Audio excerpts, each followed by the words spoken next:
que a carta foi escrita, né? Essa epístola foi escrita no finalzinho da década de 60. O que estava acontecendo nesse período?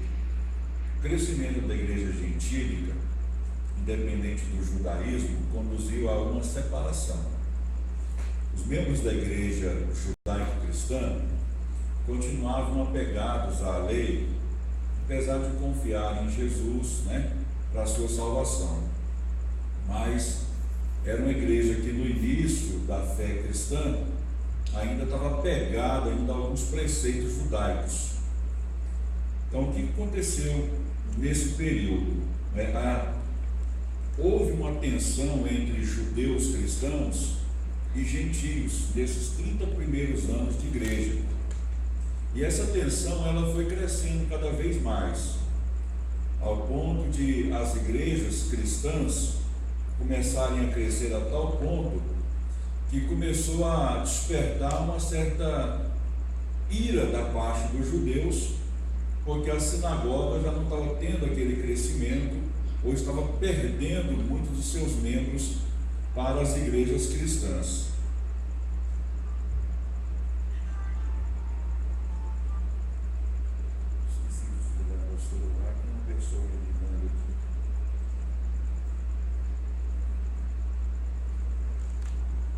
Então, com esse esvaziamento das sinagogas e o crescimento das igrejas cristãs, a tensão entre judeus e cristãos aumentou muito, ao ponto dos judeus rejeitarem, como nação propriamente dita, a mensagem cristã. Lá em Atos 28, Paulo faz uma citação disso, quando ele escreveu assim, quando Lucas escreveu assim: seja-vos, pois, notório que esta salvação de Deus é enviada aos gentios, e eles a ouvirão. Paulo, ele percebeu que os judeus estavam tendo muitas dificuldades do ponto de vista nacional, né, do ponto de vista de nação, de povo, de aceitar a fé cristã. Então ele desenvolve o seu ministério voltando mais para os gentios, embora que em todas as suas viagens missionárias, conforme a gente aprendeu aqui, Paulo nunca esqueceu de pregar aos judeus. Paulo tinha como estratégia primeiro ir nas sinagogas, pregar aos judeus, depois ir aos gentios, mesmo eles sabendo dessa rejeição, dessa dificuldade dos judeus em aceitarem essa fé, essa pregação cristã. Duas coisas contribuíram para isso.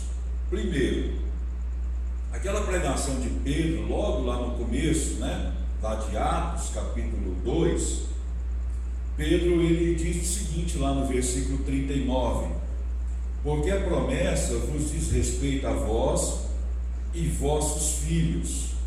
Aí está incluindo os judeus, né? E a todos os que estão longe. Aí está incluindo os judeus da dispersão.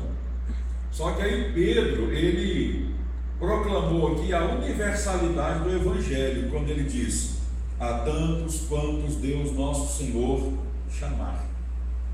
Os judeus tinham uma dificuldade muito grande em aceitar a ideia de que um gentio vivesse a mesma fé que ele, sem esse gentio tornar-se um judeu. De que maneira um gentio tornava-se um judeu? Principalmente através da circuncisão. O cristianismo ele foi crescendo no mundo gentílico, no mundo fora do judaísmo, sem essa exigência. Inclusive, Deus fez coisas extraordinárias no meio dos gentios, sem que eles primeiro fossem circuncidados, sem que primeiro eles se tornassem judeus. Nós temos o caso de Cornélio, o caso da salvação que Deus proporcionou aos gentios na primeira viagem missionária de Paulo, ao ponto da controvérsia chegar a um nível tal da igreja ter que fazer um concílio. Aí a gente aprendeu aqui nas terças-feiras sobre o concílio de Jerusalém, lá de Atos capítulo 15, onde exigiu-se apenas 3 coisas dos cristãos gentios: que era eles abster-se da idolatria, da relação sexual ilícita e de comer carne sufocada do sangue. Essas outras coisas do cotidiano judaico não foram impostas aos gentios.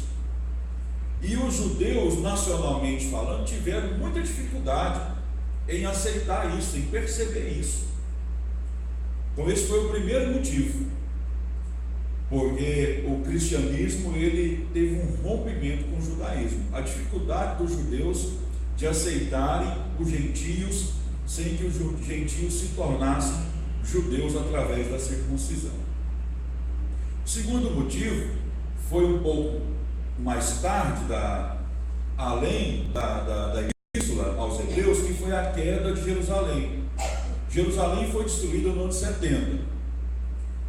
O imperador Vespasiano invadiu Jerusalém, destruiu seus muros, destruiu a cidade, destruiu o templo. Então o que aconteceu com o judaísmo? O judaísmo, ele como religião e como Estado, era uma coisa só, não tinha aquela separabilidade. Então com a queda de Jerusalém, também o judaísmo ele deixou de exercer alguns preceitos, alguns ritos. Por quê? Aí com a queda de Jerusalém, com a destruição do templo, o judaísmo deixou de ter templo. Deixando de ter templo, deixou de ter os rituais que eram proporcionados, oferecidos pelo sacerdócio. Então o que aconteceu com o judaísmo? O judaísmo passou por uma transformação em seus princípios. Não tendo mais templo, não tendo mais como oferecer os sacrifícios, o judaísmo apegou-se ao estudo da lei. E junto com isso, aquele sistema religioso que já era enrijecido através do legalismo, tornou-se pior. A religião judaica ficou mais legalista ainda, porque apegou-se ainda mais aos preceitos da lei. Então, o que aconteceu? Por que o judaísmo, o cristianismo rompeu com o judaísmo? O cristianismo rompeu com o judaísmo. Duas coisas: a dificuldade dos judeus em aceitar os gentios, e segunda coisa, o legalismo da religião judaica, que ampliou devido à falta do templo e dos rituais exercidos pelo sacerdócio. Esses dois foram os principais motivos que fez com que o cristianismo rompesse com o judaísmo e vice-versa. Então o que acontece? A gente tem aqui agora um dilema, e esse dilema é tratado na epístola aos Hebreus. Para os cristãos judeus, essa tensão, essa rivalidade entre judaísmo e cristianismo criava alguns problemas. Vamos observar aqui que todos os cristãos acreditavam na autoridade do Antigo Testamento e serviam do Antigo Testamento como base da sua fé prática. Vamos observar lá em Atos que as pregações apostólicas foram retiradas do Antigo Testamento, porque o Novo Testamento ainda estava em formação. Os evangelhos estavam sendo escritos, o livro de Atos, algumas epístolas. Então o Novo Testamento ainda estava em formação, mas já havia sido formatado como palavra de Deus o Antigo Testamento. E agora esses cristãos, o que fazer desse Antigo Testamento? Como interpretar o Antigo Testamento? Eles iam interpretar o Antigo Testamento à luz dos rabinos judeus, ou eles iam interpretar o Antigo Testamento à luz da pregação apostólica, baseada naqueles princípios de Jesus deixados aos apóstolos? Então essa era a grande dúvida na mente dos cristãos para os quais esta epístola foi escrita. Esses cristãos eram judeus, eram cristãos hebreus, e eles estavam naquela dúvida: o que a gente faz? A gente vai seguir os rabinos, a interpretação que eles estão dando ao Antigo Testamento, ou a gente vai seguir os princípios apostólicos? Então essa era a grande dúvida que estava passando na cabeça dos judeus cristãos. Por isso que essa epístola chama-se aos Hebreus, que está escrevendo para judeus cristãos. E a dúvida que passava na mente deles era justamente essa. Então, aqui eu notei o seguinte: qual posição os judeus cristãos deveriam assumir? Se acreditavam nas palavras de Jesus que declarava no seu discurso do Monte das Oliveiras que em Jerusalém não ficaria pedra sobre pedra, só podiam aceitar a tomada da cidade como um julgamento inevitável de Deus sobre aqueles que haviam rejeitado o rei. Se, no entanto, se voltavam da lei para a graça e de Jerusalém como centro de adoração para suas próprias igrejas, seriam considerados traidores pelos seus compatriotas fiéis à lei. Se voltassem para o legalismo, estariam abandonando Cristo e perderiam tudo quanto ele pusera ao seu alcance. Então a dúvida na mente deles era essa: nós experimentamos a salvação na pessoa de Jesus, somos cristãos, acreditamos que ele é o Messias. Se nós voltarmos ao judaísmo, conforme os rabinos ensinam, nós estamos abandonando a fé que nós professamos. Se nós continuamos nessa fé que professamos, nacionalmente nós estamos sendo considerados como traidores, como antipatriotas. Então eles estavam vivendo um dilema tremendo aqui.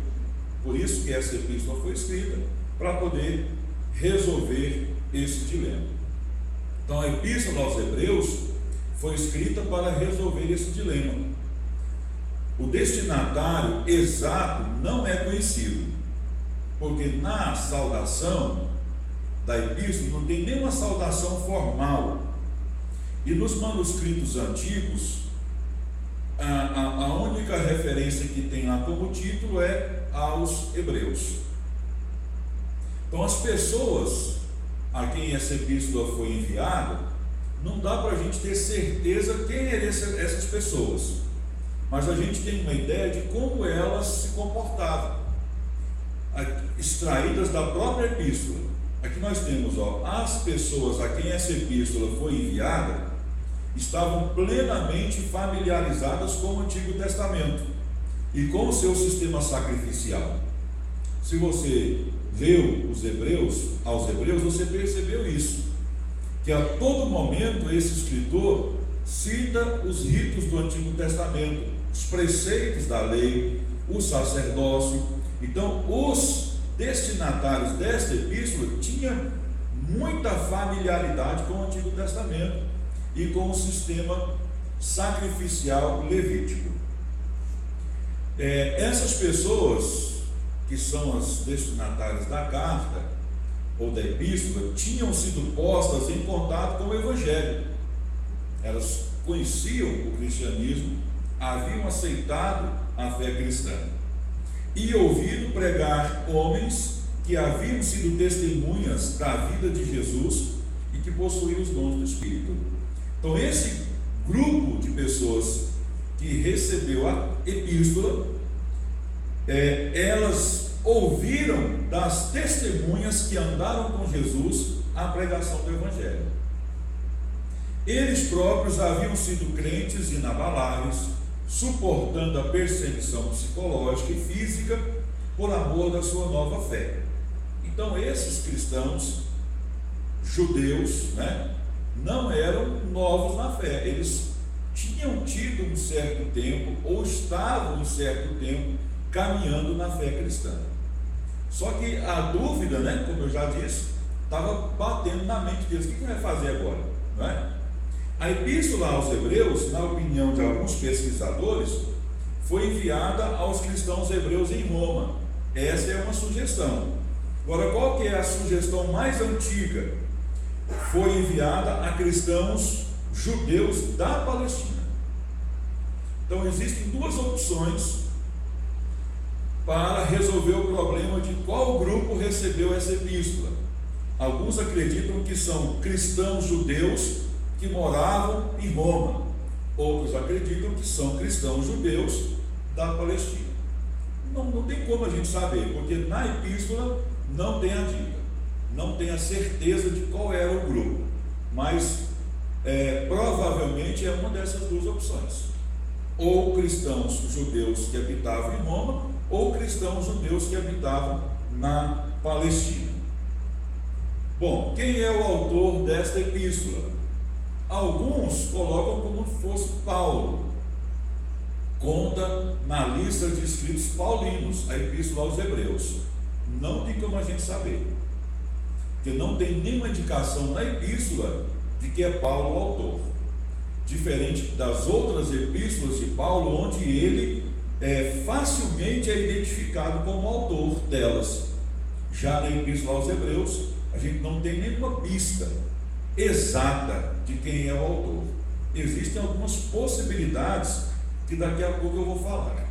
Então, o escritor não revela o seu nome, nem se refere a quaisquer circunstâncias ou ligações que faz com que a gente tenha certeza absoluta da sua identidade. O estudo da epístola mostra tratar-se de um homem de alta competência literária. Por quê? Porque o estilo grego usado na epístola é um dos mais elaborados do Novo Testamento, equiparando-se ao estilo grego utilizado por Lucas. Por isso que alguns pensam que é Lucas o autor da epístola aos Hebreus, porque utiliza-se no estilo grego clássico de uma beleza rara. Não era discípulo imediato de Cristo. Então descarta-se aqui um dos apóstolos, conforme capítulo 2, versículo 3 da epístola aos Hebreus. Era muito versado no Antigo Testamento. Ele conhecia a fundo o Antigo Testamento, porque faz citações tremendas aqui do Antigo Testamento, inclusive fazendo resgates históricos dos chamados heróis da fé. Lá na galeria dos heróis da fé, a gente tem lá um resgate histórico da fé judaica, né? Dos feitos de Deus através dos chamados heróis da fé. Então era um judeu que conhecia muito o Antigo Testamento. Por que a gente sabe que ele era um judeu? Porque frequentemente, quando ele se refere aos judeus, ele se refere à primeira pessoa do plural, nós, né? Ele nunca usa vocês, judeus, usa sempre a primeira pessoa do plural, incluindo-se do grupo, né? Então ele era um judeu. Ele era amigo de Timóteo, lá em Hebreus capítulo 13, né? Ele na sua saudação lá, ele fala: avisa o pessoal aí que Timóteo está em liberdade, né? Então ele era amigo pessoal de Timóteo. Então, essas são as únicas pistas que a gente tem com certeza da autoria, quem era o autor, né? Esse autor anônimo. Ao longo da história, vários autores foram sugeridos. Alguns pensam que era Paulo, outros pensam que era Lucas, outros pensam que era Barnabé, e outros chegam a citar Apolo. Então são 4 os prováveis autores, né? Pelo menos os citados pelos estudiosos como se fosse um dos autores: Paulo, Lucas, Barnabé e Apolo. Se foi um desses 4, né? A gente não sabe, mas provavelmente está entre esses 4 aí, porque são as maiores pistas indicando para essas 4 pessoas. Talvez não seja nenhum deles, né? Mas ao longo da história, aponta-se essas 4 pessoas como prováveis autores da epístola aos Hebreus: Paulo, Lucas, Barnabé ou Apolo. Pode ser que não seja nenhum dos 4, mas esses 4 são os mais prováveis. Bom, a data da escrita da epístola. A epístola foi escrita já na 2ª geração de cristãos, e decorrido um intervalo considerável de tempo após a conversão dos destinatários. Haviam-se já esquecido dos dias passados e os seus dirigentes tinham morrido. Timóteo tinha estado na prisão, mas continuava vivo e havia sido posto em liberdade. As alusões ao sacerdócio implica que o templo ainda não havia sido destruído. A perseguição era iminente. A epístola parece coadunar-se melhor com a situação no final dos anos 60. A gente tem a citação lá de Timóteo, que gozava de uma certa liberdade, e a gente sabe pela história, né, que Timóteo foi morto no ano 68. Então a data mais ou menos aí da carta aí é 66, 67, ou até início do ano 68. Então não foge muito dessas três opções aí.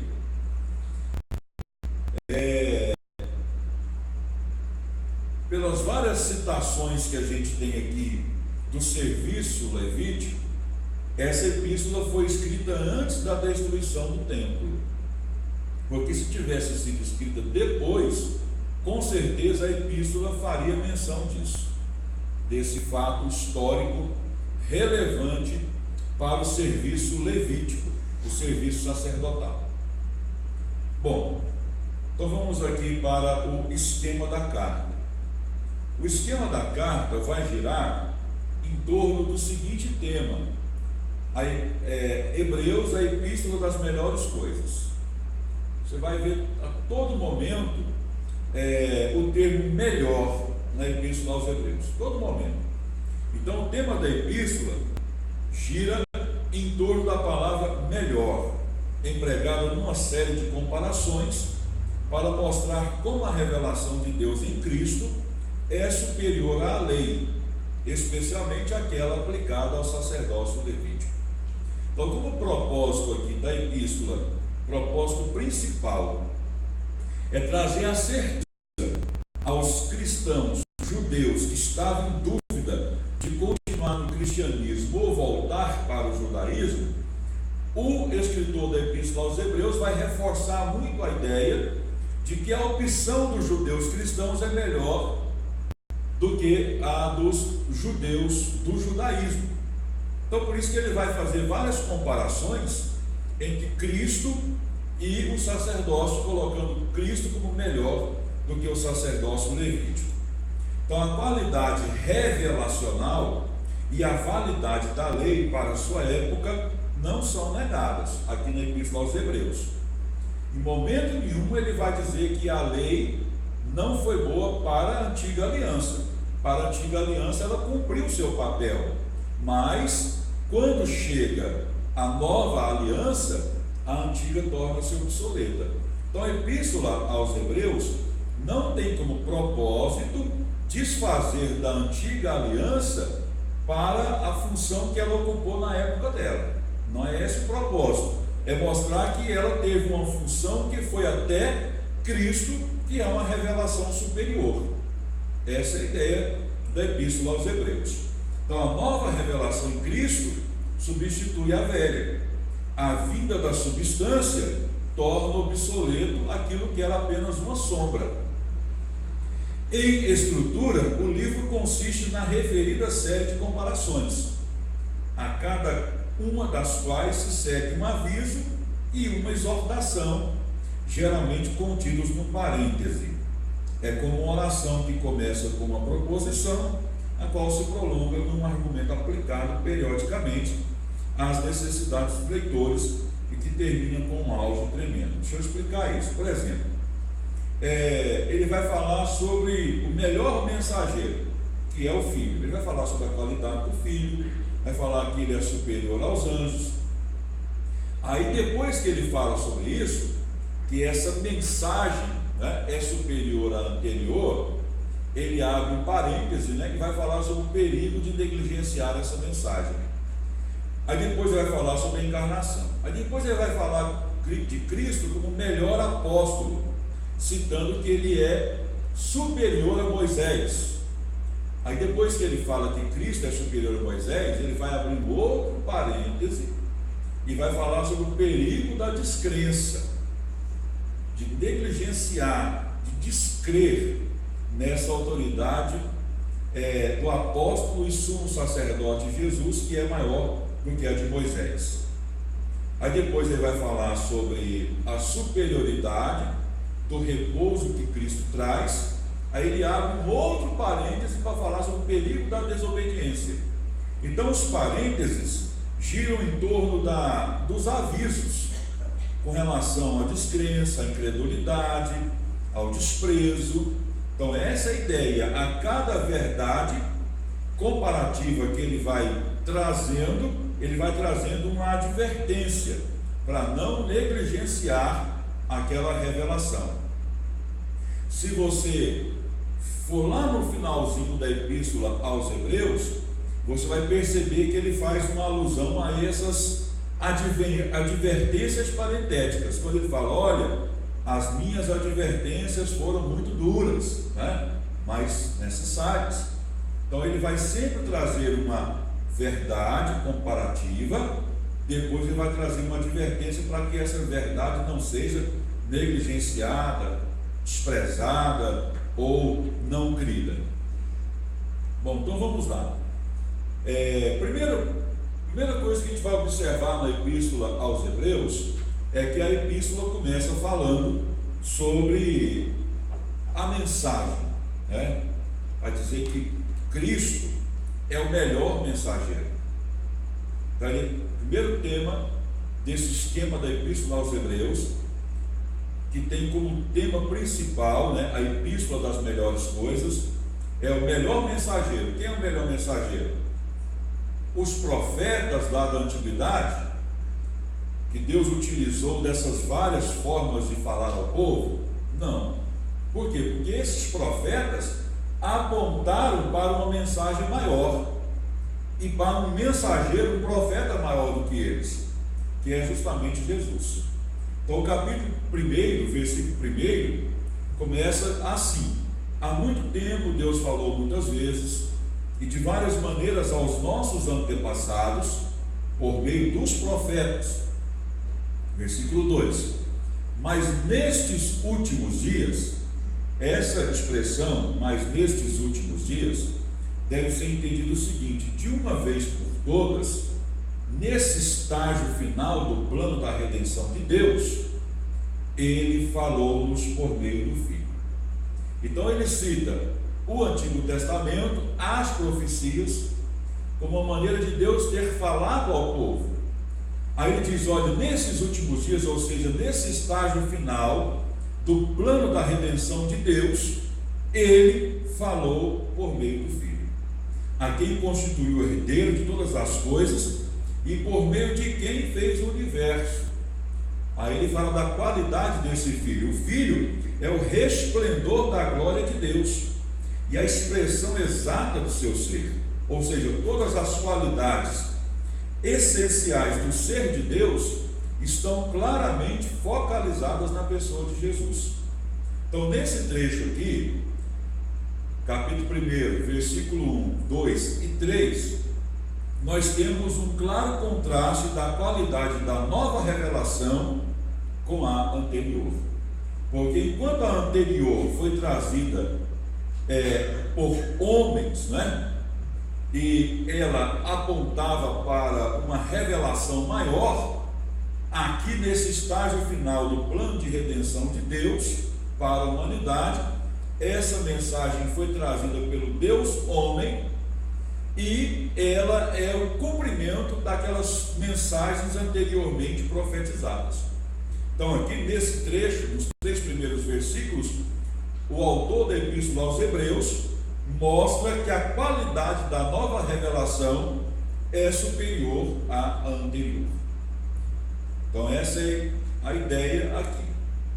Aí a partir do versículo 4, ele vai desenvolver o seguinte tema: havia no conceito da teologia judaica, o Antigo Testamento nunca afirmou isso, mas no conceito da teologia judaica, a lei que Deus deu a Moisés lá no Sinai teve a participação na sua promulgação dos anjos. O Antigo Testamento nunca afirmou isso. Se você ler o Antigo Testamento, você não vai ver isso. Mas esse era um conceito da teologia judaica. Esse era um conceito teológico defendido pelos judeus. Então, a lei do Antigo Testamento, a lei mosaica, ela chegou até os homens com a participação dos anjos. E os anjos tinham um conceito muito grande entre as pessoas dentro do Antigo Testamento, por causa da participação deles na revelação do Antigo Testamento. Mas aqui, o escritor da Epístola aos Hebreus vai dizer o seguinte: olha, esta nova mensagem, ela é superior à anterior, porque a anterior teve a participação na sua promulgação dos anjos. Porém, os anjos são servos que obedecem às vontades de Deus. Eles são espíritos ministradores que obedecem às ordens de Deus para servir aos homens. Aí aqui, a partir do versículo 4 até o 14, ele vai dizer que nenhum dos anjos teve o privilégio de ouvir de Deus a seguinte expressão: tu és meu filho, hoje te gerei. A gente tem que parar um pouquinho e pensar nessa expressão aqui, porque muitos pegam essa expressão, inclusive os testemunhas de Jeová, e dão uma interpretação errada a ela. Ah, Jesus foi gerado, ó, ele não é eterno. Essa expressão aqui era uma expressão que era cantada nos hinos de coroação dos monarcas hebreus. Hoje te gerei quer dizer o seguinte: hoje te faço rei, hoje te faço monarca. Então é uma expressão messiânica. Tu és meu filho, hoje te gerei. Isso aqui está lá nos Salmos, lá no Antigo Testamento. É uma alusão à coroação do rei judeu, do monarca judeu. Então, trazendo isso para o Novo Testamento, apontando para a pessoa de Jesus, ela tem uma conotação messiânica. Tu és meu filho, né? Hoje te gerei, tu és o meu escolhido, hoje te faço rei. Essa é a ideia. E outra vez, eu serei pai, e ele me será filho. Então veja bem, essa é a segunda frase da canção, quando se elevava um monarca à condição de rei, de majestade. Primeiro havia na parte daquela música: tu és meu filho, hoje te gerei. E depois: eu serei pai, eu serei seu pai, e ele será meu filho. Essas palavras, eu serei pai, eu serei seu pai e ele será meu filho, foram ditas primeiramente a Davi. Na coroação de Davi, essas palavras foram dirigidas a ele. Então, trazendo para a pessoa de Jesus, o rei davídico, o rei messiânico, essa frase tem conotação messiânica. A nenhum dos anjos foi declarado isso: tu és meu filho, hoje te gerei, eu serei por pai e ele será meu filho. Porque a nenhum dos anjos foi dada autoridade ou classificação ou status messiânico, apenas a Jesus. Versículo 6: e ainda quando Deus introduz o primogênito no mundo, diz: todos os anjos de Deus o adorem. Então, se todos os anjos de Deus adoraram Jesus quando Jesus veio ao mundo, né? A gente tem esse relato lá nos evangelhos, os anjos cantando hosanas nas alturas, né? Anunciando o nascimento de Jesus. Então está claro aqui que Jesus é superior aos anjos. Então essa mensagem trazida por Jesus é superior à mensagem que supostamente foi levada pelos anjos, que é a lei. Ok? Aí, depois dessas explicações, dizendo que a qualidade da mensagem de Jesus é superior à mensagem de Moisés e que Jesus é superior aos anjos, a gente tem aqui uma advertência, que é a chamada advertência parentética, que é o capítulo 2, versículo 1 até o 4. Ele fala assim: por isso é preciso que prestemos maior atenção ao que temos ouvido, para que jamais nos desviemos. Porque se a mensagem, ou seja, a lei, transmitida por anjos, provou a sua firmeza, e toda transgressão e desobediência recebeu a devida punição, Versículo 3: como escaparemos se negligenciarmos tão grande salvação? Olha, se a mensagem, que é a lei, que foi promulgada por anjos, trouxe consigo várias advertências com relação à sua desobediência, quanto mais a mensagem trazida por Jesus, que é superior à que foi trazida por anjos, que é a lei, também traz consigo os seus perigos, as suas advertências, se nós negligenciarmos essa tão grande salvação. Então aqui ele pega a comparação da lei com o Evangelho, colocando o Evangelho superior à lei. A lei, se fosse negligenciada, trazia problemas, e ainda mais se o Evangelho for negligenciado. Então veja bem, depois de falar sobre isso, depois de falar sobre o mensageiro melhor, que é Jesus, e a sua superioridade com relação aos outros mensageiros, que são os anjos, e o perigo de negligenciar essa tão grande salvação, esse tão grande anúncio que Jesus trouxe, ele vai falar sobre a encarnação, que é a partir do versículo 5 aí até o 18, do capítulo 2. Ele vai falar assim no versículo 5, não foi a anjos que ele sujeitou o mundo. Versículo 9: vemos todavia aquele que por um pouco foi feito menor do que os anjos, Jesus. Ele está falando aqui da condição humana de Jesus. E Jesus, como homem, ele, como sendo homem, ele é um pouco menor do que os anjos. A base aqui é o Salmo de número 8, quando diz que o homem foi feito um pouco menor do que anjos. Porém, este Jesus, Deus, mas homem, foi coroado de honra e de glória por ter sofrido a morte.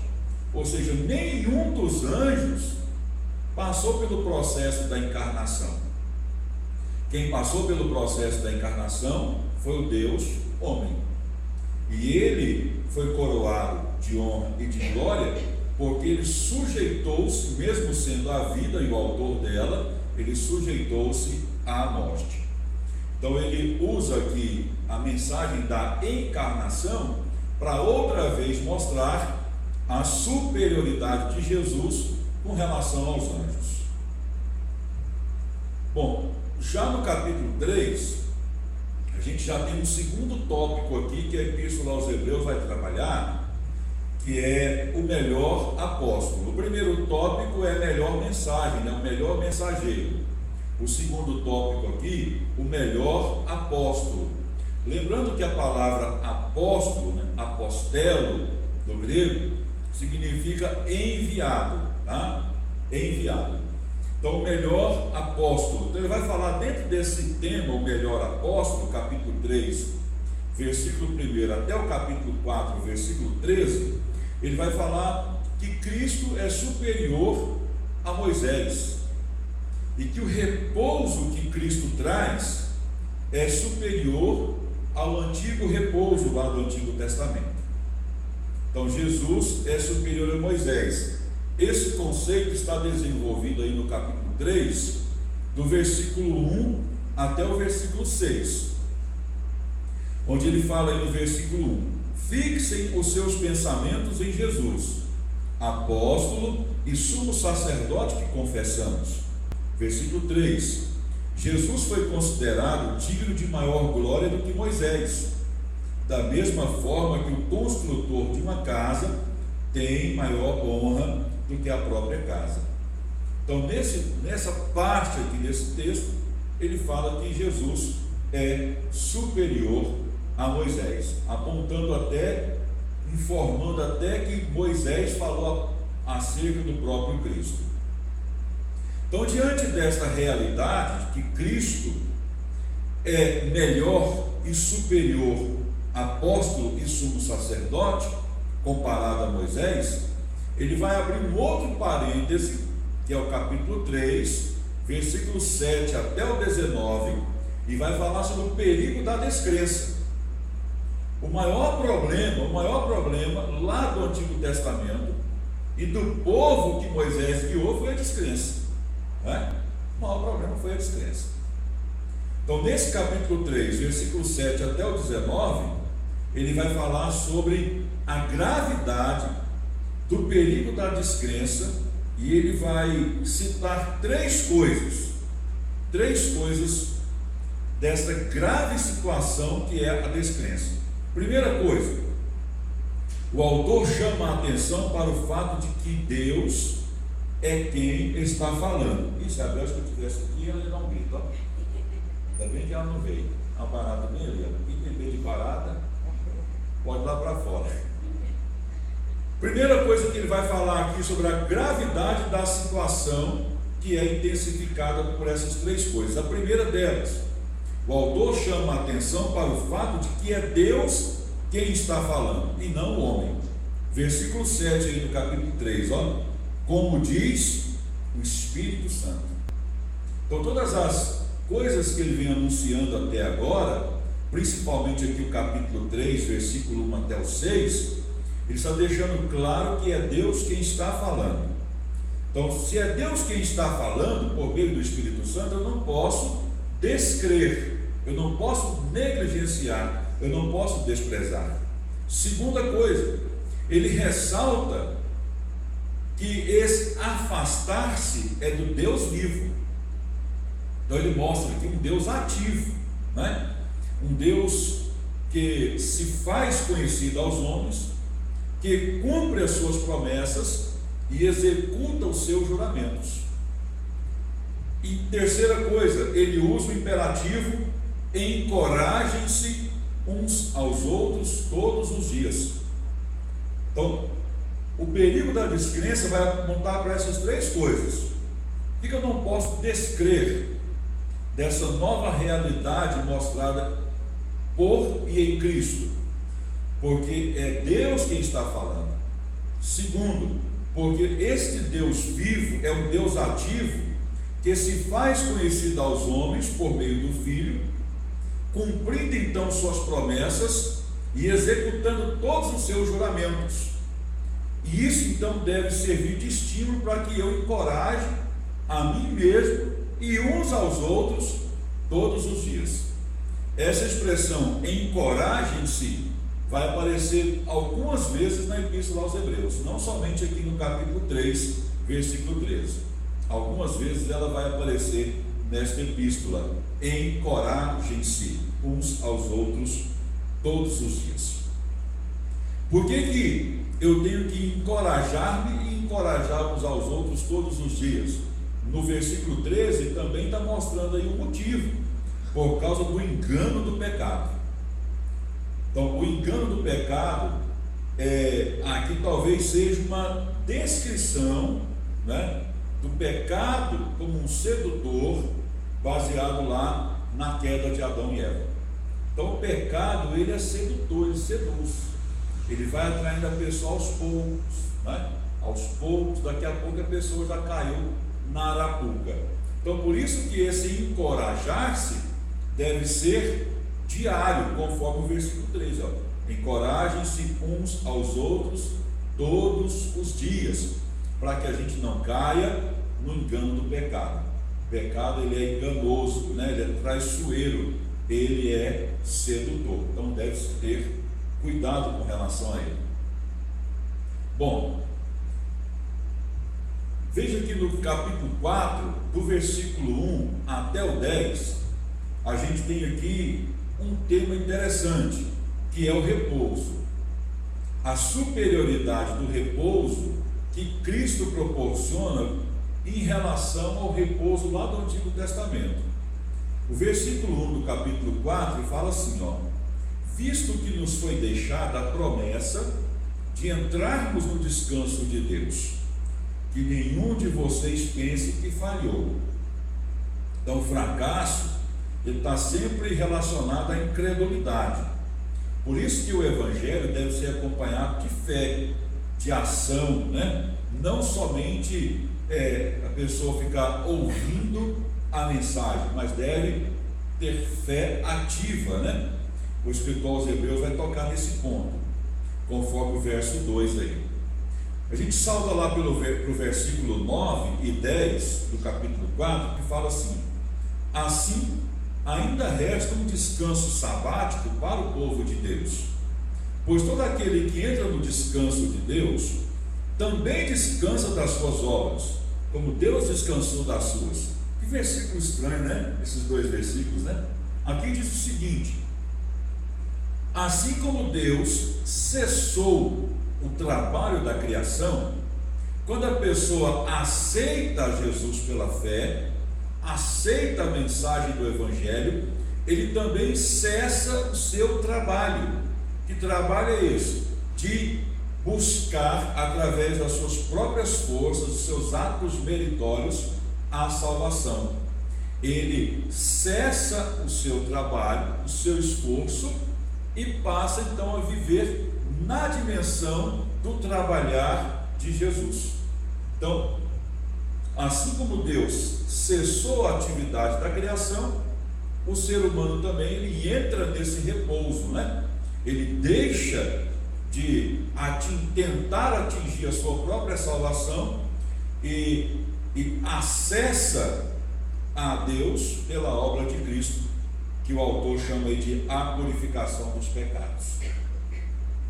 Bom, aí depois dessa mensagem aqui, né, a mensagem do superior repouso que Cristo proporciona, a gente tem aqui um parêntese, que está no capítulo 4, versículos 11, 12 e 13. O que tem nesse parêntese? O perigo da desobediência, o perigo da incredulidade. O que fez com que o povo não entrasse no descanso na terra? A incredulidade. Então aqui o autor vai citar essa questão aqui: cuidado com a desobediência, cuidado com a incredulidade, né? Então a incredulidade, muitas vezes ela passa desapercebida por nós seres humanos, porque é uma questão de coração, não é uma questão de mente, é uma questão que vai sendo às vezes tomada atitude sem que a gente perceba, sem que a gente se dê conta. Então, muitas vezes a coisa passa, a incredulidade, a desobediência vai passando, né? Mas nunca passa aos olhos de Deus. Aí o autor cita assim: a palavra de Deus é viva e eficaz e mais afiada que qualquer espada de dois gumes, versículo 12. Então a palavra de Deus tem o poder de atingir o íntimo da nossa personalidade e de julgar os sentimentos e os pensamentos. Então a palavra de Deus ela tem esse poder de tocar, né, de julgar, de penetrar no mais íntimo do nosso ser. Ela é capaz de discernir o valor moral do homem. No versículo 13, a palavra era deixada de lado. Aí, no versículo 13, o encontro do homem já não é mais com a palavra. O encontro com o homem é com o próprio Deus. Então, enquanto que no versículo 12, aí, nessa advertência, a gente tem a palavra de Deus nos investigando, né? Nos sondando. No versículo 13, aí a coisa já é com Deus. Estamos diante do próprio Deus, estamos diante dos olhos daquele a quem prestaremos contas. Então vai chegar uma hora em que a palavra de Deus deixa de ser pregada, né? Porque a pessoa morre ou vai participar dos eventos futuros, que é o arrebatamento, né? E depois vai ter que prestar contas com Deus. Então, por enquanto, a gente tem a palavra de Deus agindo, tocando, né? Alguns deixam ela penetrar, outros não deixam, outros tornam-se tão insensíveis que quanto mais prega, parece que pior o estágio dessa pessoa fica, que é o que a gente vai ver lá no capítulo de número 5, né?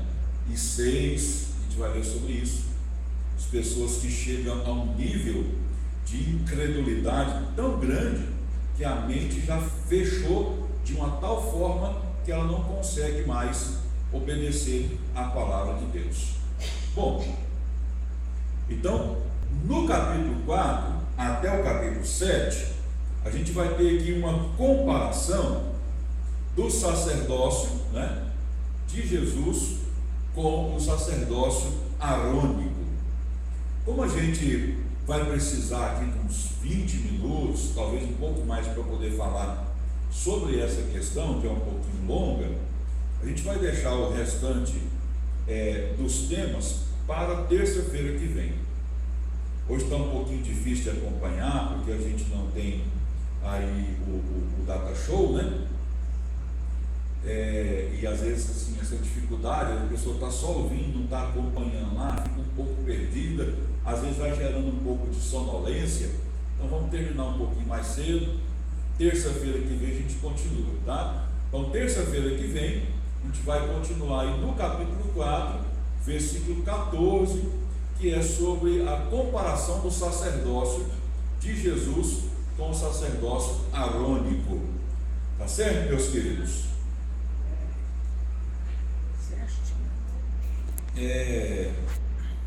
A gente ainda tem aqui muitas semanas para terminar isso aqui, né? Vamos ter pressa, né?